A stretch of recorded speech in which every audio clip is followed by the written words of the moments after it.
Hello everyone, নিয়ে আসলাম আপনাদের জন্য রিচার্জেবল ওয়াটারপ্রুফ এলইডি লাইট। দেখতেই পাচ্ছেন আমার সামনে রয়েছে, যেটা কিন্তু জেমস ধরবে না, সম্পূর্ণটা হচ্ছে মেটাল দিয়ে তৈরি এবং রং উঠবে না, মরিচা ধরবে না, অনায়াসে কিন্তু আপনারা অনেকদিন ব্যবহার করতে পারবেন।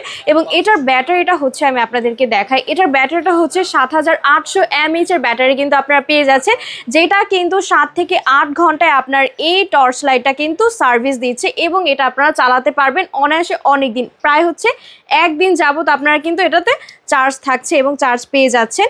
এই ব্যাটারিটা ব্যবহারের ফলে কিন্তু একটা টুলসের দরকার পড়বে আপনার, সেই ক্ষেত্রে কিন্তু এই টুলসের ভিতরে ব্যাটারিটা নিয়ে তারপর হচ্ছে এটার ভিতরে ঢুকিয়ে দিলে এরপর হচ্ছে কাভারটা দিয়ে যদি আপনারা লক করে দেন, তখন কিন্তু আপনারা এটা অনায়াসে ব্যবহার করতে পারছেন। এবং এটার সাথে আমরা দেখতে পাচ্ছি একটা কেবল থাকছে রিচার্জেবল, এটা কিন্তু দিয়ে আপনারা খুব সুন্দরভাবে চার্জ করতে পারবেন এবং এটার সাথে এই বক্সটাও আপনারা পেয়ে যাচ্ছেন। তাহলে আপনারা দেরি না করে এই রিচার্জেবল ওয়াটারপ্রুফ এলইডি লাইটটা অর্ডার করে ফেলুন। ধন্যবাদ।